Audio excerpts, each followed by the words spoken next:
सुतालिए आमा बेटा राउर पी के रोज करेले डरमा तारे पति देवनिया ने को मरद मिल गए बड़े पियकर आजकल जमाने में। बाकी सुनो कह तरीके सुनी अम्मा जी तनी कह तनी बोलो ए अम्मा जी तनी हमरो के लग ही सुता ले तनी हमरो के लग कि हमरो के लग ही सुता लिए अम्मा बेटा राउर पी के रोज करेले डरमा हमरो के लग ही सुता लिए अम्मा बेटा राउर पी के रोज करेले डरमा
आधी आधी रतिया के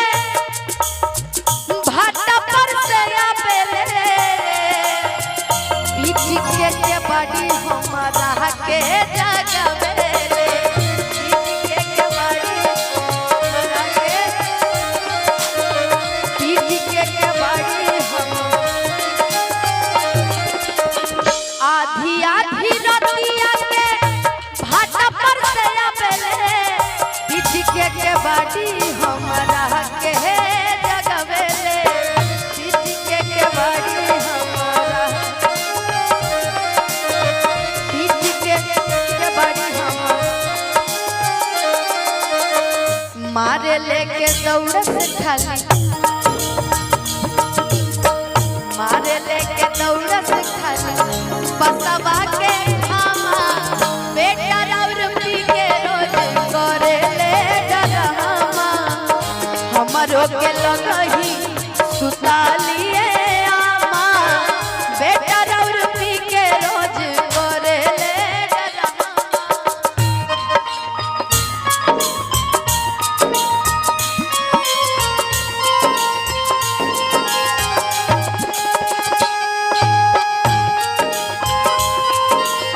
जानदारू पूनम दीदी एगो बात सुनो भैया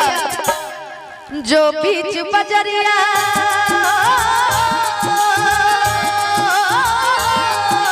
जो बीच बजरिया तूने मेरी पकड़ी भैया मैं सबको बोल दूंगी जो बीच बजरिया तूने मेरी पकड़ी भैया मैं सबको बोल दूंगी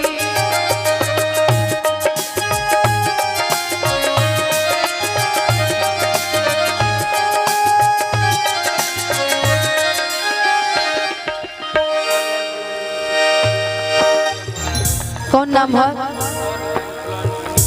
गर्ल एंड बॉय अच्छा गर्ल एंड ब्लॉन्ड अच्छा यूनिसेक्स सैलून अच्छा सैलून की तरफ से कौन कहाँ ककीरा मोड़ आ रहा इनकी तरफ से देखिए बहुत बहुत पुरस्कार अब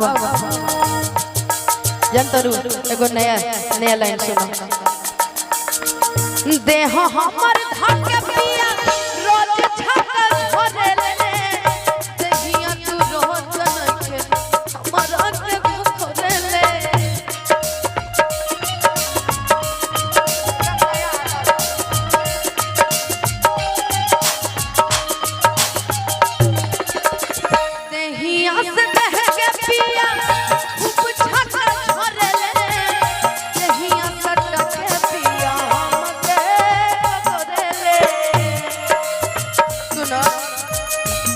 तरू